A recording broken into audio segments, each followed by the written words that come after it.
Hello. Sir నమస్తే గోపి గారు. వందనాలయ్య, వందనాలు. Praise lord. ఎవరండి? బాగున్నా సార్. ఏం బాగాలేదండి, గ్యాస్ అయిపోయింది ఇంట్లో. అయ్యయ్యో. చాలా ప్రాబ్లం గా ఉంది. ఇండక్షన్ స్టవ్ దొరకట్లేదు. నేను ఒక మీరు ఇంకా చెప్పిన నేను మీరు బొగ్గుల పొయ్యి మీదే వంట చేసుకుంటున్నాను.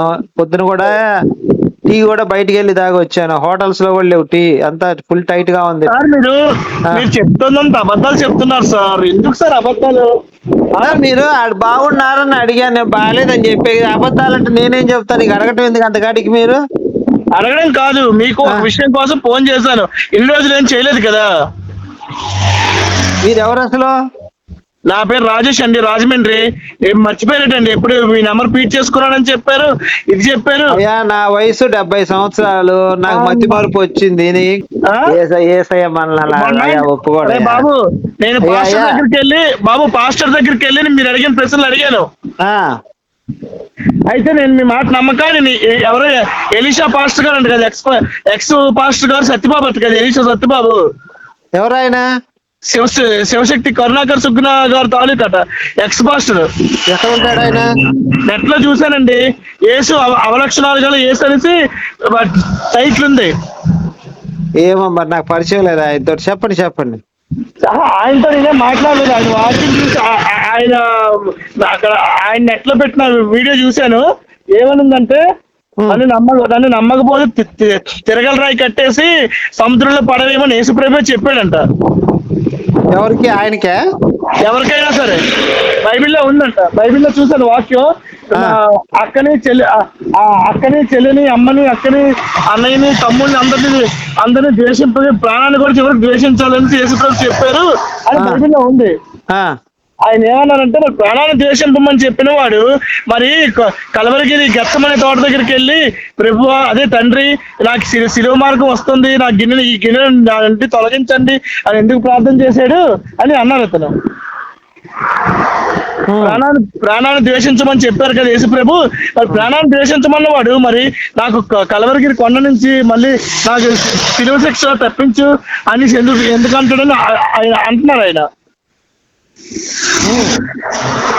నేనే అక్కడ మళ్ళీ ఏమనుంది, ఆయన ఎలా చేశారు అలా చేశారు. మళ్ళీ ఏముంది, ఎవరికైనా సరే మేకా ఏమో ఇచ్చారట. మేకా అంటే డబ్బులట కదండి. ఏంటది? మేకాలంటే డబ్బులండి. ఇప్పుడు ఆయన ఏ వర్షంలో మాట్లాడో నాకేం తెలుస్తుంది? ఆయనకి ఫోన్ చేయాలి మీరు. నెంబర్ లేదు. శివశక్తికి ఫోన్ చేయండి. శివశక్తి ఫోన్ చేస్తే లేడీస్ ఎత్తుతున్నారు. మాట అడగండి, తప్పే ఉంది దాంట్లో. తప్పేముంది, అడగట్లేదు. లేడీస్ జీసస్ మాకు ప్రాబ్లము అనేసి అంటే, అక్కని, అమ్మని, చెల్లెలు అందరినీ వదిలిమని ఒక పాస్టర్ గారిని అడిగాను నేను. ఏమండి ఇలాగా అవలక్షణాలు గల యేసు అనేసి ఎవరు ఎలీషా, మీరు గోపి సనాతన అనే మాట మీరు నమ్మలేదు. ఎలీషా పాస్టర్ గారు అంటే ఎవరు? ఎలీషా అంటే సత్యబాబు అంట. ఆయన పాస్టర్ నుండి హిందూగా మారిపోయాడు, జై శ్రీరామ్ అంటున్నాడు ఇప్పుడు అనేసి అన్నాను. ఏ ఊర్లో ఉంటాడు ఆయన? అది మీకే తెలియాలి, మీకు అంతా తెలుసు. అది నువ్వు తిక్కలోలాగా మాట్లాడు. ఆయన గురించి చెప్పింది నువ్వా నేనా? నువ్వు చెప్పి నీకు తెలుసా అంటే కాదు స్వామి. ఇప్పుడు నువ్వు ఏదో నోటికొచ్చిన పేరు చెప్పి వాడు తెలుసు వీడు తెలుసు అంటే నాకేం తెలుస్తుంది? తిక్కలోలాగా మాట్లాడతావు నువ్వు. అందుకే బూతులు దొరుకుతున్నాయి కాదు. ఇప్పుడు ఎలిషా అన్నావు, నాకేం తెలుస్తుంది ఎలిషా ఎవడో? ఫోన్ అంటున్నావు కదా. అవును, నువ్వు పేరెత్తి ఒకటి వాళ్ళకి ఫోన్ చేయమన్నా. అదే బ్రదరు, నేను అదే అసలు నువ్వేం మాట్లాడుతున్నావు? నీకు అర్థమవుతుందా? మందు కొట్టావా లేకపోతే మెంటల్ హాస్పిటల్కి? నువ్వేమన్నావు? ఎలిషా అన్నావు, కరుణాకర్. నేనన్నా వాళ్ళ పేరు చెబుతే వాళ్ళకి కాల్ చేయమన్నా. నువ్వు హిందూ జనశక్తిని వాళ్ళకి కాల్ చేయమనేవాడిని. వాళ్ళకి కాల్ చేశాను సార్. నువ్వు అసలు వాళ్ళు ఎవరో పేరు చెప్పి నాకు నువ్వు అంతా మాట్లాడితే అది చెప్పాడు ఇది చెప్పి నేను చెప్తే నా ప్రశ్న నన్ను అడగాలి. కానీ ఆయన ఏదో ప్రశ్న చెప్తే అది తీసుకొచ్చి నా దగ్గర ప్రశ్నిస్తే నేను మీ గురించే మాట్లాడాను. ఒక పాస్టర్ గారి దగ్గర మీ గురించే మాట్లాడాను. గోపి గారు ఇలాగ అన్నారండి, యేసు ప్రభు ఇలాగా అదే పరిశుద్ధాత్మలు పుట్టాడు, యెహోవా అనే పదం బైబిల్లో లేదు, కొత్త నిబంధనలో లేదు, పాత నిబంధనలో ఉంది, కొత్త నిబంధనలో లేదు అని చెప్పాను. అయ్యా త్రికేకదేవ భయ్య, దేవుడు 3 విధాలుగా ఉన్నాడంటే మరి ఆయనకి ఈ అవతారం ఆ అవతారం మరి ఎత్తాల్సిన అవసరం ఏముందని అడిగాను నేను. అదే త్రియేక దేవుడు అనే పదం బైబిల్లో లేదు కదా. అదే త్రియేకదేవ అనే పదం బైబిల్లో లేదు. ఆ పరిశుద్ధాత్మ వలన పుట్టినవాడు ఉంది తప్ప త్రియేక ఇప్పుడు కొత్త నిబంధనలో యెహోవా అన్న పేరు లేదు. నా తండ్రి అని ఉంది కానీ యెహోవా అన్న పదం లేదు కొత్త నిబంధనలో. రైటే. అయితే ఇప్పుడు అక్కనే చెల్లెల్ని నీ సమస్తాన్ని విడిచిపెట్టి వచ్చేమని చెప్పారు యేసుప్రభు అని బైబిల్లో ఉంది. బైబిల్లో ఉంటే నేను అడిగాను గోపి గారు ఇలాగ ఒక మీతో మాట్లాడమని చెప్తే పాస్టర్ గారు మాట్లాడలేదు మీతోనే. ఎందుకని? అదే మరి అలాంటి వాక్యాలు అలాంటి దేవుడికి ఆపోజిట్ గా చేసిన వినకూడదు తమ్ముడు, అలా చేయకూడదు. ఉన్నాయి ఉన్నట్టు చెప్తే ఎందుకు వినకూడదు? మరి నేను అన్నాను మరి బైబిల్లో ఉన్నవి కదండి వాళ్ళు చెప్తున్నారు. బైబిల్లో లేనివి కొన్ని కనిపించి చెప్తే మీరు వినకూడదని అర్థం, బైబిల్లో ఉన్నదే కదండి అని నేను అడిగాను. మరి నీ సమస్తాన్ని విడిచిపెట్టి వచ్చి మనిషి మరి పేతురుతో చెప్పాడు మరి అందరు సమస్తాన్ని విడిచిపెట్టి వచ్చి చెప్పేసి మొత్తం అక్కని భార్యని చెల్లి మళ్ళీ నువ్వు మీ ఇల్లు వదిలిస్తే 10 రెట్లు ఇల్లు ఇస్తాను, మళ్ళీ ఆస్తిపాస్తులు 10 రెట్లకి ఇస్తాను అని చెప్పాడంటే అప్పుడు ఏమన్నారు తెలుసా పాస్టర్ గారు, తమ్ముడు సమస్తాన్ని విడిచిపెట్టి రావడం అంటే తప్పుగా కాదు. ఇప్పుడు నువ్వు సమస్తాన్ని విడిచిపెట్టి వచ్చిపోతే ఇప్పుడు నీ ఇంట్లో వాళ్ళు ఇప్పుడు నువ్వు యేసుప్రభుని నమ్ముతావు, పోనీ మీ ఇంట్లో మీ అమ్మగారు నాన్నగారు వాళ్ళు యేసుప్రభుని నమ్ముతారు, కానీ నీ ఇంట్లో ఇప్పుడు నీ అన్నయ్యలు నీ తమ్ముళ్ళు నీకు ఇంట్లో కుటుంబంలో చాలా మంది ఇప్పుడు నీ పెద్ద కుటుంబం అయితే చిన్న కుటుంబం అయితే ఒక 5-6 ఉంటారు. పెద్ద కుటుంబం అంటే పెద్ద కుటుంబం అయితే 10 మంది 15 మంది దాకా పెద్ద కుటుంబం అయితే ఉన్నారంటే వాళ్ళందరూ యేసుప్రభుని నమ్మరు. ఓకే. వాళ్ళు ఇప్పుడు అప్పుడు అడిగే చిన్న కుటుంబం అంటే ఏంటి అడిగారు. చిన్న కుటుంబం అంటే ఏంటి బాబు, ఒక అమ్మ నాన్న నువ్వు మీ తమ్ముడు మీ అమ్మ నాన్న ఒక 4, ఒక 5 గట్టి ఫ్యామిలీ ఒక 5 ఉంటారు. అదే పెద్ద ఫ్యామిలీ అయితే మినిమం 10 మంది దాటే ఉంటారు పెద్ద ఫ్యామిలీ అయితే. అసలు నీ బాధ ఏంది? నాకు ఎందుకు కాల్ చేసి ఏదో మాట్లాడుతున్నావు? నాకు ఏదో అర్థం కావట్లేదు. ఏం కావాలి నీకు ఇంతకీ? అలాగని కాదు సార్, యేసుప్రభు ఒక విషయం మీరు అడిగిన మాట అడిగాను సార్. మీరు సమస్తాన్ని విడిచిపెట్టాలి బైబిల్లో ఒకసారి మీరు నాకు చెప్పారు కదా. ఆ మొక్క ఒకసారి ఆ మాటకి మన ఆదివారం చర్చికి వెళ్తే పాస్టర్ గారిని అడిగాను నేను. అడిగిన తర్వాత ఆయన చెప్పిన తర్వాత నీకు ఫోన్ చేద్దాం అనుకున్నాను. ఈ మధ్యలో ఎందుకు బిజీలో ఉంటారు మిమ్మల్ని మీరు ఎందుకు డిస్టర్బ్ చేయడం ఎందుకు. ఇప్పుడు చూశాను, ఇప్పుడు ఏదో కొంచెం అంటే 3:15 అయింది, భోజనం చేసుకుంటారేమో ప్రజెంట్ ఖాళీగా ఉంటాను ఫోన్ చేశాను సార్. అంటే ఏమన్నారంటే పెద్ద ఫ్యామిలీ అయితే ఇప్పుడు నువ్వు ఒక్కడివి చర్చికి వెళ్తావు, మీ వాళ్ళందరూ మీ అమ్మగారు నాన్నగారు వాళ్ళందరూ క్రిస్టియన్స్ ఉంటే మీ ఇంట్లో మీ అమ్మమ్మ నాన్నమ్మ వాళ్ళకు హిందువులు అయితే వాళ్ళు తిరుపతి వెళ్తారు. తిరుపతి మళ్ళీ తిరుపతి అన్నవరం పుణ్యక్షేత్రాలు ఉన్నాయి కదా, ఆ రామేశ్వరం భద్రాచలం రాముల వారి గుడి మళ్ళీ శ్రీశైలం ఊర్లు శ్రీశైలం కాళహస్తి కాశీ పెద్ద ఊర్లు వెళ్తారు పుణ్యక్షేత్రాలు. నువ్వు వెళ్ళవు, వాళ్ళతో పాటు నువ్వు వెళ్ళవు. లేదంటే నువ్వు హిందువుడు అయితే వాళ్ళు హిందువులు వాళ్ళు క్రిస్టియన్ అయితే నువ్వు వెళ్ళవు, బయట ఉండవు. నువ్వు అసలు నువ్వు హిందూ గుడికి వెళ్తే వాళ్ళు అసలు వెళ్ళరు, మొత్తం అందరు ద్వేషిస్తారు నిన్ను. నువ్వు చర్చికి వెళ్తావు, వాళ్ళు ఏమొచ్చి హిందూ గుడికి వెళ్తారు, నీకు వాళ్ళకి నప్పదు. ఎందుకు నప్పదు? అదే చెప్పాను మరి ఎందుకు నప్పదు అని అంటే ఇప్పుడు నువ్వు చికెన్ తింటావు, నేను మటన్ తింటాను. నేను చికెన్ తిన్నాను అనుకో కాసేపు, లేకపోతే నేను చికెన్ తింటాను నువ్వు తినవు అనుకో, మన ఇద్దరికి నొప్పదా? మన ఇద్దరు ఒకే రూమ్ లో ఉండి ఫ్రెండ్షిప్ చేయలేమా? అడిగాను సార్, అడిగాను అతను అడిగాను సార్ మీరు వంకాయ కూర తింటారు, నేనేమి బంగాళదుంప కూర తింటాను అంతే అన్నాను. మీరు బంగాళదుంప తింటారు, నేను వంకాయ తింటాను, మన ఇద్దరం పడుకోవద్దంటే ఎట్లా? అడిగితే ఏమన్నారంటే తమ్ముడు వంకాయ కూర ఇంటికేముంది మహా అయితే ఇప్పుడు ఒక విషయం మహా అయితే ఏముంది, ఇద్దరు తినాల్సిన కూర మళ్ళీ ఇద్దరు సెపరేట్ వండుకుంటారు, ఒకే కూర తినేస్తా దానికే ఉంది. ఒక విషయం దేవుడిని నమ్మడం అంటే ఏంటి దేవుడు నమ్మటం అంటే సామాన్యం కాదు. ఏమంటే స్పెషల్ ఉంటుంది. యోహాన్ ఏమన్నాడు మీకు తెలిసేటట్టు అడిగారు. ఏమన్నాడు?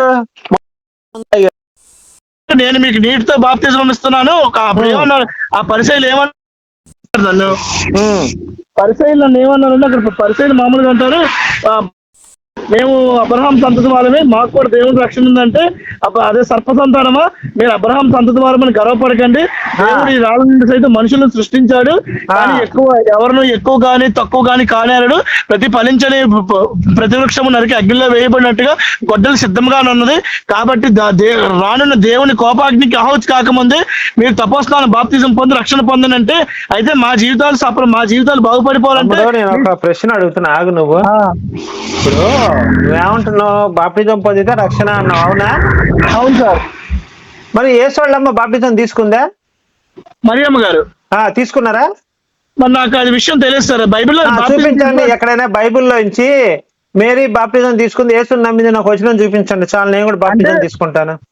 అది కాదు సార్, దేవుణ్ణి యేసుప్రభుని కన్నారు కదా ఇంకా ఆవిడ, అలాగే అసలు నమ్మాలి కదా. సరే కన్న తల్లి తీసుకోలేదు, మరి తమ్ముళ్ళు ఏమైనా తీసుకున్నారా? తమ్ముళ్ళు మరి అది బైబిల్లో లేదు సార్. అది మరి నమ్మలేదు కావట్లేదు. నేను బైబిల్లో యేసుని నమ్మలేదు, వాళ్ళకు తమ్ముళ్ళు అని చెప్పి చూపించిన వచ్చిన. అవును చెప్పా ఉంది, అపవిత్రాత్మ పట్టిన వాడిలో ఉన్నారు, ఇతను అపవిత్రాత్మ పట్టిన వాడిలో పిచ్చాడు అసలు యేసుని వాళ్ళ కుటుంబ సభ్యులే నమ్మలేదు, ఇజ్రాయెల్ యూదులే అసలు ఆయన నమ్మలేదు, యూదులు నమ్మలేదు, ఇజ్రాయెల్ ప్రజలు నమ్మలేదు. పోతే వాళ్ళ అమ్మ ఇంట్లో వాళ్ళ అమ్మ నమ్మలేదు, వాళ్ళ తమ్ముళ్ళు నమ్మలేదు, వాళ్ళ చెల్లెలు నమ్మలేదు, వాళ్ళ నాన్న నమ్మలేదు. తండ్రి లేదండి అప్పుడు. యోసేపు గారు చనిపోతారు కదా, యోసేపు ఉండరు కదా అప్పుడు. ఎక్కడ చనిపోడు ఆయన? చనిపోయినట్టు ఎక్కడైనా ఉందా రెఫరెన్స్? మరి యేసు సినివేసినప్పుడు మరియమ్మ గారే ఉన్నారండి, సినిమాల్లో కూడా మరియమ్మ గారినే చూపించారు. కానీ అంటే వాళ్ళ నాన్నకి ఇష్టం లేదు ఈ అబ్బాయి అంటే, ఆయనకు పుట్టలేదు కదా, అందుకని ఆయనకి ద్వేషం అనమాట. అందుకే ఆయన గురించి పెద్దగా ఆయన ద్వేషించాడు కాబట్టి ఆయన దగ్గరికి రాలేదు యేసు దగ్గరికి. అదే యేసేపుకి కనుక ఈయన పుట్టుంటే అప్పుడు ఆయన ఇష్టపడేవాడు. అది కాదు సార్, ఇప్పుడు మామూలుగా యేసేపు సినివేసిన, అది యేసుప్రభు సినివేసినప్పుడు యేసేపు బతికే ఉన్నారా? బతికే ఉండి ఉండొచ్చు, అట్లనే చనిపోతే చనిపోయాడని రాశారుగా, చనిపోలేదు రాయలేదు కాబట్టి బతికే ఉన్నాడని అనుకోవాలి మనం.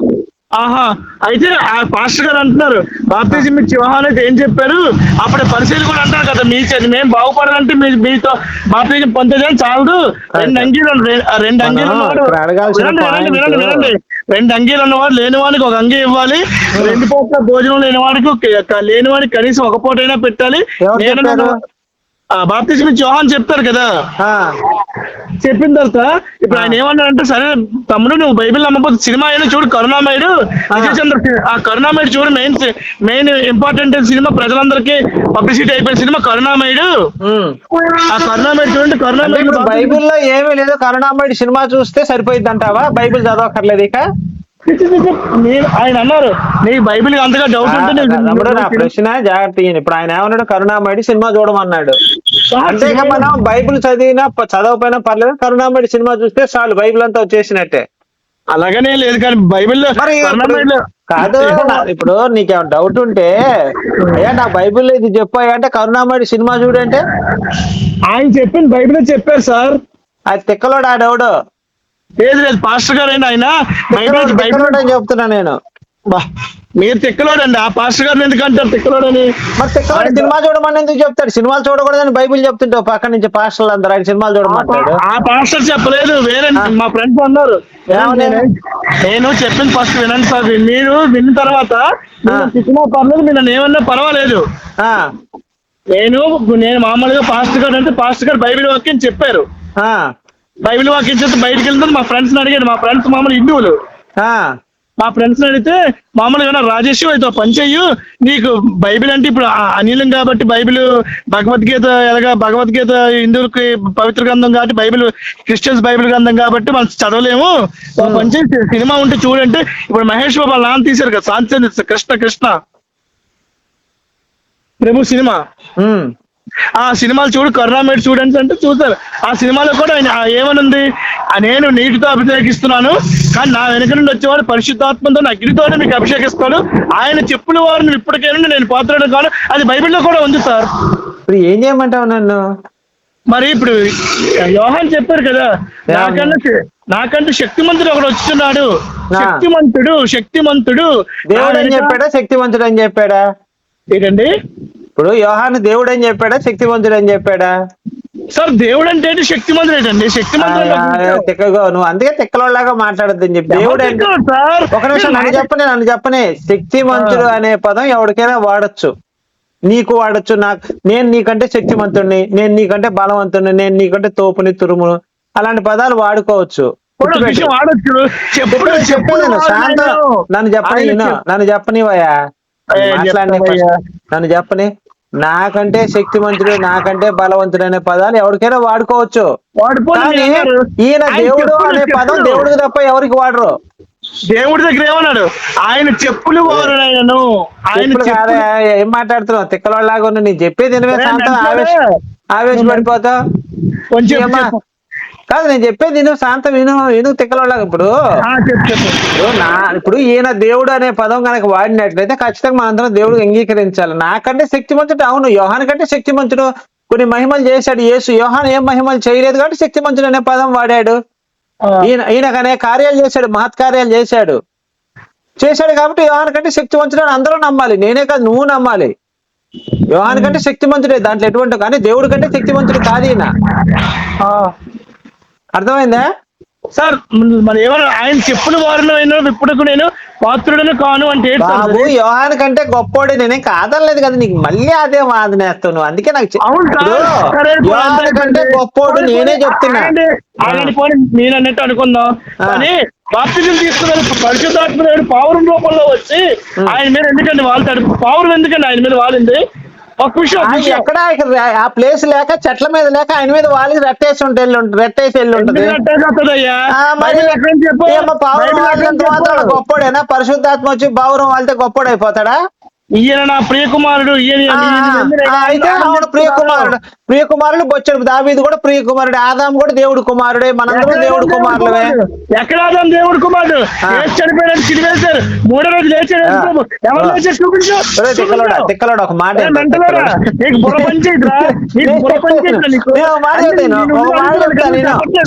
ఇప్పుడు ఆదాం దేవుడు కుమారుడా కాదా? ఆదాము దేవుడు కుమారుడా కాదా? బైబిల్లో ఉంది కదా. ఆదాం దేవుడు కుమారులు ఉందా? చెప్పండి. ఇప్పుడు ఆదాం దేవుడు కుమారుడా కాదని అడిగిందని చెప్పు. నేను చెప్తాను కాదు. అరే ఫస్ట్ ఇనోయా, నేను అడిగే ప్రశ్నలు. ఆదాము దేవుడు కుమారుడా కాదా? ఆదాం దేవుడు కుమారుడే. మనందరం ఆదాము హవ్వ అంటే మనందరం కూడా దేవుడు కుమారులమా కాదా? ఏమండి, దేవుడు కుమారులు దేవుని బిడ్డలమే కాదండి. మరి దేవుడు బిడ్డలు అయితే నువ్వేం మాట్లాడుతు చెప్పు సమాధానం. ఇప్పుడు అందరం దేవుడు బిడ్డలమే అయితే గోపి గారు మనం చేసిన తప్పులకి ఆయన శిలువ శిక్ష అనుభవించాడు సార్. ఎలా అనుభవించాడు? నేను కాదే ఏం అనుభవించాడు? నేను చేశాను, ఇప్పుడు ఒక అమ్మాయిని రేప్ చేశాను, ఏం శిక్ష అనుభవించినట్టు? సార్ మీరు తలంపుతో బుర్రతో చెడు తలంపులు తలుస్తుంటే దానికి ప్రతిఫలంగా ఆయన బుర్రకి ముళ్ళ కిరీటం పెట్టుకున్నాడు. ఇప్పుడు నేను ఒక అమ్మాయిని చూసి హెచ్పి కొట్టుకుంటే ఇప్పుడు నేను కొట్టుకున్న దానికి యేసుకు సంబంధం ఏముంది? ఏమన్నా కార్చాలా చెప్పు? యేసు నోట్ వచ్చి కార్చుకుంటే ఆయన అప్పుడు ఆయన నా కోసం చచ్చిపోయినట్టు అయితే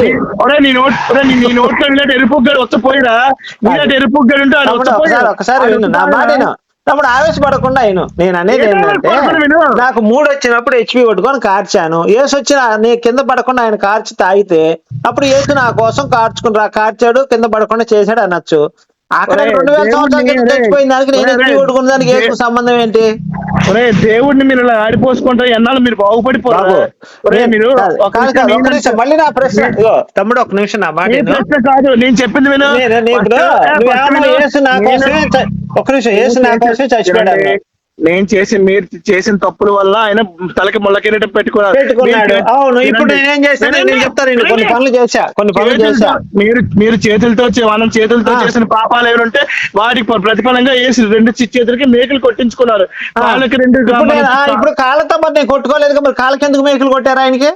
మరి కొట్టలేదా కాళ్ళతోనే? నేను హెచ్పి కాళ్ళతో కొట్టుకోలేదు, చేతితో కొట్టుకున్నా. మరి చేతులకి కొట్టారు ఆయనకి, మరి కాళ్ళతో ఎందుకు కొట్టారు? మరి ఆయన కాళ్ళ మేకులు ఎందుకు కొట్టారు? కాళ్ళకాయ నువ్వు హెచ్పికి దీనికి సంబంధం ఇప్పుడు నువ్వే కదరా మన కోసం చచ్చిపోయాడు అండి. ఇప్పుడు హెచ్పి కొట్టుకోవడం నీ దృష్టిలో పాపమా, తప్ప, లేకపోతే పాపమా, లేకపోతే పుణ్యమా, మంచిదా? అసలు ఏం నీ ఉద్దేశం ఏంటి? నేను చెప్తుంది ఒకటి, నువ్వు చెప్తుంది ఒకటి. పాపాలంటే ఒక విషయం, తండ్రి దేవుడు 10 ఆజ్ఞలు. బాబు నేను అడుగుతుంది అది కాదే, నాకు అది వద్దా టాపిక్. హెచ్పి కొట్టుకోవడం పాపమా పుణ్యమా నీ దృష్టిలో? అది నీ పర్సనల్ కూడా. అదే ఎందుకైతే ఏమో భలేవాడు. ఇప్పుడు నేను ఒక మోహపు చూపు చూడకూడదని బైబిల్లో రాసింది, అవునా? మరి నేను ఒక అమ్మాయిని ఊహించుకొని కొట్టుకుంటే మోహపు చూపే అయింది కదా. మరి నేను మోహపు చూసి హెచ్పి కొట్టుకుంటున్నప్పుడు తప్పే కదా, మరి అది పాపమే కదా. ఇప్పుడు నా ఏసై నా కోసం ఎలా రక్తం కార్చినట్టు నేను కొట్టుకున్నాను, ఇప్పుడు దీనికి ఏసైకి సంబంధం ఏంటి? ఏసై గురించి నువ్వు వాళ్ళ మాట్లాడుతున్నావని నేను పాపిని. ఒక నిమిషం, నేను కొట్టుకోవడం వల్ల పాపాత్ముడిని అయ్యా, అవునా? చెప్పు. నేను హెచ్పి కొట్టుకోవడం వల్ల పాపాత్ముడిని అయ్యానా కాలేదా? పాపాత్ముడు అంటే ఆదాము హవ్వలు చేసిన పాపం. అరే బాబు నేను అడిగిందని అరే బాబు. చెప్పయ్యా. ఒక అమ్మాయిని ఊహించుకొని కొట్టుకున్నాను కాబట్టి నేను పాపాత్ముడిని, అవునా? పాపాత్ముడివి. నేను ఒక అమ్మాయిని ఊహించుకొని కొట్టుకున్నాను కాబట్టి పాపాత్ముడిని. కాబట్టి ఇప్పుడు నా కోసం ఎలా చనిపోయాడు యేసు? ఎందుకు చనిపోయాడు? నేను కొట్టుకోవడానికి యేసుకు సంబంధం ఏంటి? బెదరు, మనం చేసిన పాపాలు మనకు శిక్ష కాదయ్యా, ఇప్పుడు నేను అడిగే ప్రశ్నకి నేను కొట్టుకోవడం వల్ల ఆయన కోయించుకోవాలి, అప్పుడు నా కోసం చచ్చిపోయినట్టు నేను నమ్ముతా. ఇప్పుడు నేను కొట్టుకుంటే ఆయనకు వచ్చిన ఇబ్బంది ఏంటి? సరే నేను చేసింది పాపం అనుకో, ఆయన కింద కోయించుకోలేదు కదా, బానే ఉంది కదా, అది బానే ఉంది. కాదు, నువ్వు ఆయన కొయ్యాలి కదా. ఇప్పుడు నేను చేతితో కొట్టుకున్నాను కాబట్టి నువ్వు చేతులు మేకులు కొట్టారు, బానే ఉంది. మరి నేను కింద కొట్టుకున్నాను కాబట్టి ఆయన దీన్ని కోయించుకున్నాడు అనుకో, అప్పుడు నా కోసం నేను కొట్టుకున్నాను కాబట్టి ఆయన కోయించుకున్నాడు అని కరెక్ట్ రీజన్ ఉంటుంది. ఎందుకు రీజన్ ఉంటది? బాబు నేను అదే చెప్తున్నా. ఇప్పుడు కొట్టుకోవటం పాపమే, నువ్వు చెప్పింది కరెక్టే, కొట్టుకోవటం పాపం అన్నావు. మరి నా కోసం చచ్చిపోయినప్పుడు దాన్ని కోయించుకోవాలి కదా ఆయన, అప్పుడు నా కోసం చచ్చిపోయినట్టు. అది కోయించుకోకపోతే నా కోసం చచ్చిపోయినట్టు ఎట్టయిద్ది? అంటే దేవుడు నీ కోసం కోయించుకోవాలా? మరి అదే ఇప్పుడు నేను బాబు, ఇప్పుడు నా పాపం పోవాలి అంటే ఇప్పుడు జైలు శిక్షలు ఉన్నాయ్యా. రేప్ చేస్తే మరణ శిక్ష చేస్తున్నారు, కొన్ని దేశాల్లో కిందది కట్ చేసేస్తున్నారు, ఏది రేప్ చేశాడని చెప్పి. అలానే మన యేసయ్య కూడా నా పాపాన్ని శిక్ష అనుభవించుకుని ఆయన కింద కోయించుకుంటే అప్పుడు నేను నమ్మేవాడిని ఆ మాట.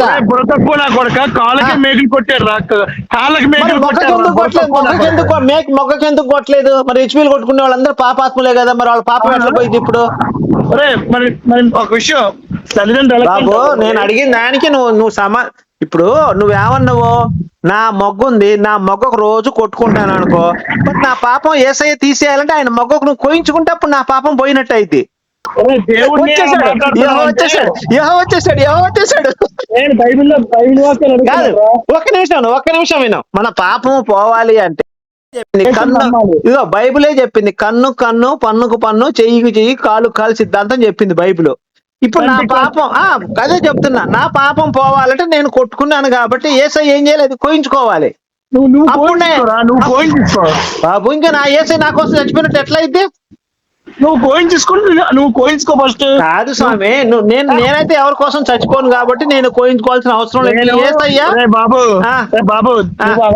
ఇప్పుడు ఒక విషయం, నువ్వు దేవుడిని బైబిల్ మొత్తం నువ్వు చదివావు, నీకు మొత్తం బైబిల్ తెలుసు. ఇప్పుడు యేసు నా కోసం చనిపోయాడా లేదా? మనందరి కోసం పాపాల నిమిత్తం అయింది. అదే చెప్తున్నా, నేను హెచ్పి కొట్టుకున్నప్పుడు ఆయన కోయించుకుంటే దీనికి లెవెల్ అయిపోయేది. అప్పుడు ఇప్పుడు హెచ్పి కొట్టుకున్న పాపాలన్నీ పోయినట్టే ఇంకా. మరి అప్పుడు మరి నువ్వు ఒరే బాబు, నువ్వు నాతో బూత్ మాట్లాడుతున్నావు. ముళ్ళ కిరీటం బూత్ కాదు బాబు, ముళ్ళ కిరీటం అంటే ఇప్పుడు నేను ఒక మాట చెప్తాను. నేను ముళ్ళ కిరీటం పెట్టుకున్నాడు అంటే ఆయన ఎవరో పెట్టించుకున్నాడు. కానీ నా పాపం పోయిందని నేను నమ్మాలంటే నేను రోజు కొట్టుకుంటాను కాబట్టి ఈ పాపాన్ని తీసేయాలంటే ఆయన కోయించుకుంటే ఆ పాపం పోయిద్ది. ఆయన కోయించుకోకుండా పాపం ఎట్లా పోయిద్ది? ఒక విషయం, నీ బాబు కోయించేసుకో బాబు. నీ తండ్రి నా తండ్రి నా కోసం, ఒక నిమిషం, నా తండ్రి నా కోసం చనిపోలేదు, మా తల్లి చనిపోలేదు నా కోసం. యేసయ్య చనిపోయాడు కాబట్టి ఆయన నేను ఇప్పుడు క్వశ్చన్ చేస్తున్నాను. ఏమయ్యా, నా పాపం పోవాలంటే నువ్వు కోయించుకుంటే నా పాపం పోయేది కదా అని అడుగుతున్నాను. తప్పే ఉంది? ఆయన నీ కోసం చనిపోలేదని చెప్పి నేను ఆ ప్రశ్న అడగను కదా అప్పుడు. ఏ బాబు? అరే బాబు, నువ్వు కోయించేసుకోరా ఫస్ట్. అది ఎందుకు కోయించుకోవాలి? పాపం చేస్తున్నావు కదా, నువ్వు కోయించుకో. ఎందుకు చేయింది? ఎందుకు? నేనేం చేశాను పాపం? నువ్వు నీ భార్యతో తప్పించి వేరే భార్యతో చేస్తున్నాను అంటున్నావు కదా, కొట్టుకుంటున్నావు. పెళ్లి కాలేదురా, నాకు పెళ్లి కాక నీ తిప్పలన్నీ స్వామి అని చెప్తుంటే నా తిప్పలే కదా, ప్రతి కుర్రోడు ఇదే బాధపడుతుంటాడు, కొట్టుకొని ఆనందపడతాడు జీవితం అంతా కూడా పెళ్లి కాని రోజుల్లో. నువ్వంటే కొచ్చేవాడి కాబట్టి నీకు అవసరం లేదు. నువ్వు కొచ్చేవాడివా?